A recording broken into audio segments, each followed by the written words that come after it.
1절. 그러므로 남을 판단하는 사람아, 누구를 막론하고 내가 핑계하지 못할 것은 남을 판단하는 것으로 내가 너를 정죄함이니 판단하는 내가 같은 일을 행함이니라. 29절. 오직 이면적 유대인이 유대인이며 할례는 마음에 할지니 영에 있고 율법 조문에 있지 아니한 것이라. 그 칭찬이 사람에게서가 아니요 다만 하나님에게서니라. 로마서 2장의 말씀을 한번 살펴봅니다. 사도 바울은 이 로마 교회를 향해서 편지를 보내면서 복음 얘기를 하고, 그리고 복음을 믿는 믿음으로 사람이 의로워진다는 것, 이것이 이 로마서에서 가장 강조하고 싶은 말이 바로 그 말입니다. 그래서 복음에 대한 믿음을 얘기하면서 제일 먼저는 1장에서는 믿음이 아닌 것이 무엇인가 하는 문제, 모든 이방인들에게 하나님께서 자연 계시를 통해서 하나님을 드러내셨는데 이 사람들은 이 자연에 있는 모든 것들을 보고 오히려 형상을 만들어서 우상 숭배를 했고, 하나님께서 그들을 내버려 두셨다 하는 그 얘기를 했고, 이제 2장에 와서 또 믿음이 아닌 두 번째 요소는 뭐냐면 유대인들의 그 삶입니다. 유대인들의 율법주의자들, 인간이 힘써 열심히 선을 행함으로 율법을 여러 가지 지킴을 통해서 어려워지려고 하는데 그것도 믿음이 아니다 하는 얘기를 이 2장에서 하고 있습니다. 그래서 이 유대인들을 향해서 이제 2장에 그 표현하고 있는 것은 1절에 보면 남을 판단하는 사람아 그럽니다.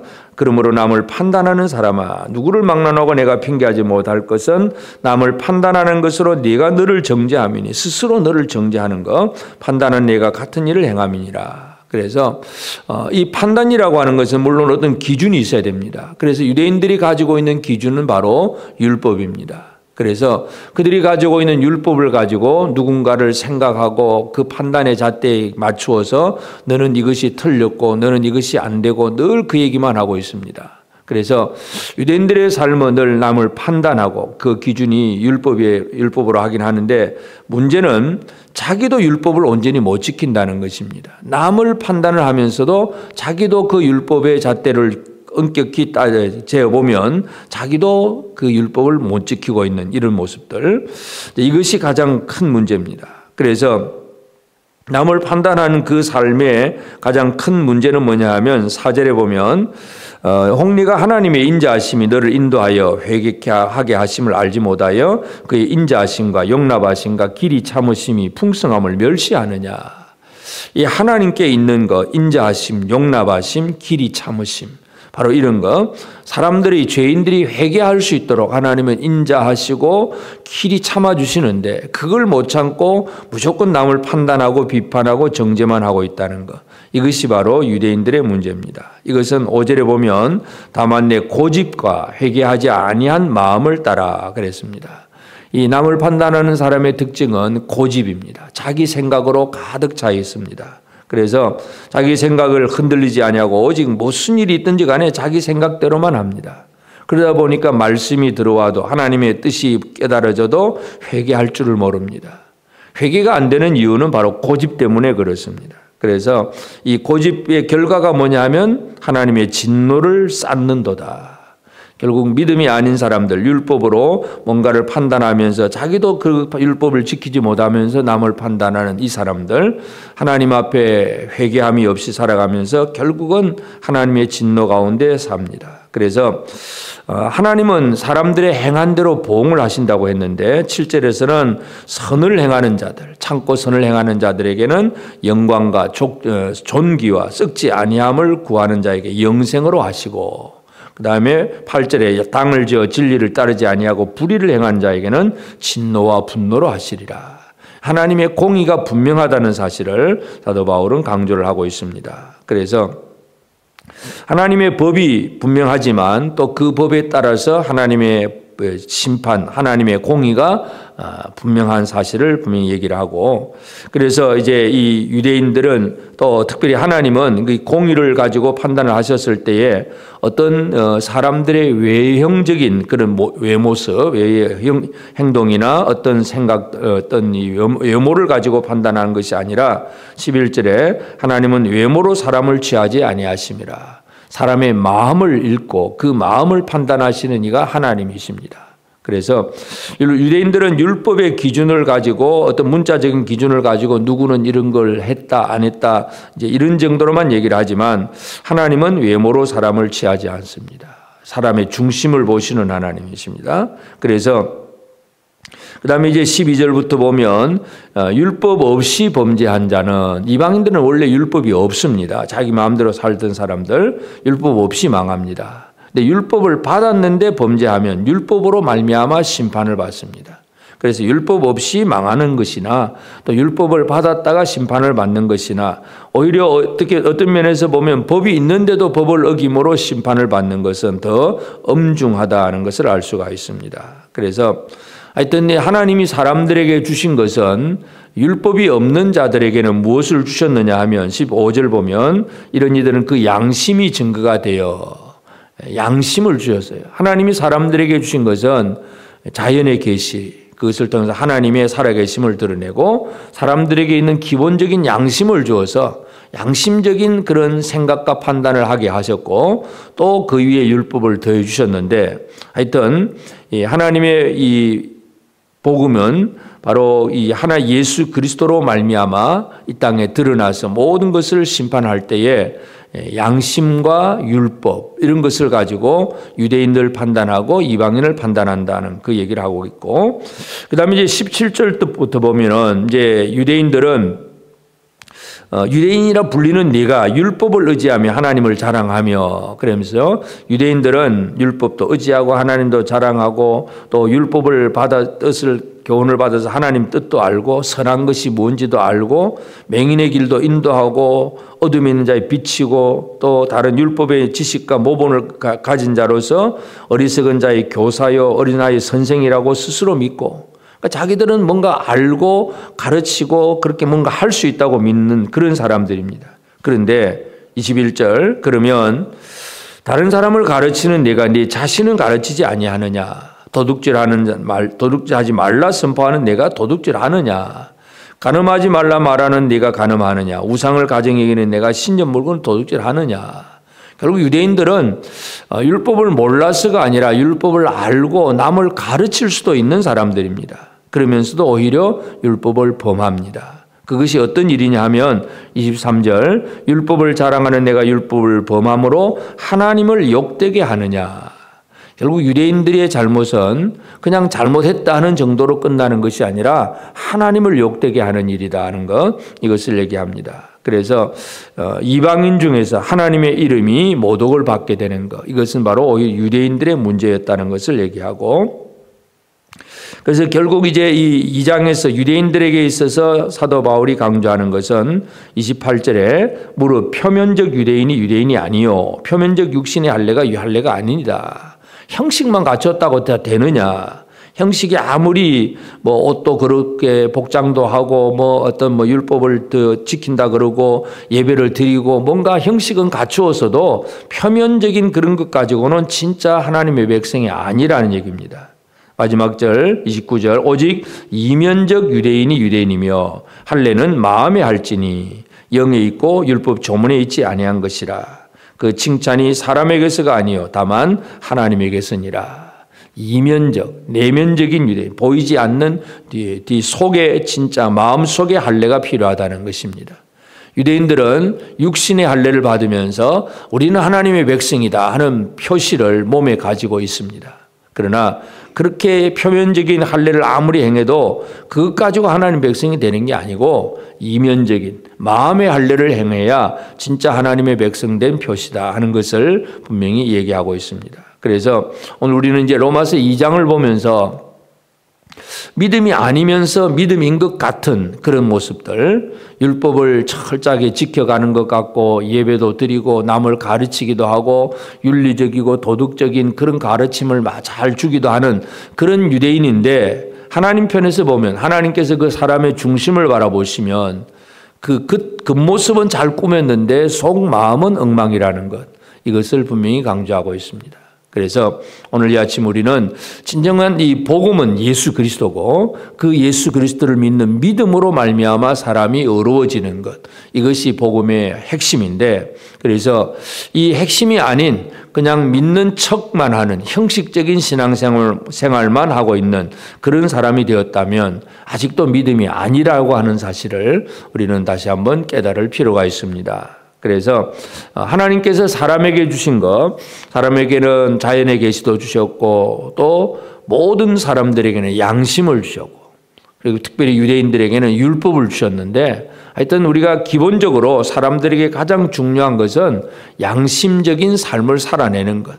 예수 믿으면서도 참 양심 없는 사람을 사는 그런 생활을 산다면 그것이 진짜 하나님을 욕되게 하는 일입니다. 그래서 교회는 잘 다니는데, 주일날 교회는 오는데 삶의 양심이 그냥 둔화되어 버리고 화인 맞아 버려서 양심의 기능을 잃어버렸다면 이것이 바로 하나님 앞에 올바르지 못하다는 얘기입니다. 그래서 우리 성도들의 삶이 가정에서나 직장에서나 어디에서든지 무엇을 하든지 기본적으로 하나님 주신 양심을 잘 따라가는 삶, 양심의 기능이 우리 안에서 잘 이루어지는 그런 삶을 살아내야 되고, 그리고 이제 또 우리는 이 유대인들은 율법을 받았습니다. 지금 현재 우리는 이미 예수를 믿는 믿음의 복음을 받은 사람들입니다. 근데 이 복음이 형식적인 신앙생활이 되어서는 안 됩니다. 표면적으로 그냥 예수 믿는 척, 예수 믿는 모습만 가진 그런 모습이 아니라 마음의 할례를 행하고 이 내면의 진정으로 예수 그리스도를 영접하고 예수 그리스도가 내 삶의 왕이 되어주시고 나의 주인이 되어서 예수를 따르고 예수의 명령에 순종하는 그런 진정한 믿음의 삶을 살아가는 것, 이것이 우리에게 있어서 가장 중요합니다. 그래서 이 마음의 할례, 하나님의 백성된 표시가 내 마음속에 있는가, 이 부분을 오늘 이 아침 우리가 한번 다시 기억을 하고, 하여튼 이 유대인들에게 가장 중요한 것은 율법은 받았는데 자기는 잘 지키지도 않으면서 남만 지키라고 애를 쓰는 것, 손가락질만 하고 있는 그런 삶은 가장 하나님 앞에 잘못된 삶이라는 것을 오늘도 우리가 기억하면서 다른 사람을 바라보기 이전에 내 자신을 먼저 바라보고 나를 바라보고, 그래서 내 고집을 꺾고 말씀에 복종해 나가는 그런 삶을 살아내는 것이 오늘 우리가 살아가야 될 가장 중요한 삶입니다. 그래서 우리가 로마서 이 2장을 통해서 사도 바울이 강조하는 것은 인간이 어떻게 구원을 받고 어떻게 의로워지느냐, 오직 예수 그리스도를 믿는 믿음이다. 이 믿음 아닌 율법을 지키는 어떤 행동들, 또 뭐 이방인들의 어떤 우상 숭배자들, 이런 것들이 아니라 진짜 믿음이 필요하다는 것을 강조하기 위해서 이제 그 믿음 이전에 믿음이 아닌 것들을 1장과 2장에서 사도 바울이 이야기하고 있다는 거 우리 기억하면서 오늘도 우리의 삶 속에서 내가 믿는다고 하지만 믿음이 아닌 것을 믿음으로 착각하고 있는 것이 없는가, 이런 것 돌아보면서 온전히 살아계신 예수 그리스도를 신뢰하는 이 믿음 가지고 오늘도 승리하는 그런 복된 삶을 살아가는 우리 모두가 되어지기를 주의 이름으로 축복합니다. 기도하십시다. 이제 오늘 받은 말씀으로 함께 기도하겠습니다. 하나님께서 모든 사람에게 주신 양심이 살아있는 사람이 되어서 양심적인 생각과 행동을 하는 사람이 되게 하옵소서. 우리의 신앙이 형식화되지 않으며 마음의 할례로 하나님의 백성된 표를 가지고 가정과 직장과 모든 이웃 사이에서 삶으로 세상에 빛이 되는 삶이 되게 하옵소서.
이제 개인의 기도 제목을 가지고 하나님 앞에 기도하시기 바랍니다.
수고하셨습니다. 오늘도 하나님의 인도하심 가운데 승리의 하루를 보내시는 우리 재건부평교회 모든 성도님들이 되시기를 주님의 이름으로 축복합니다.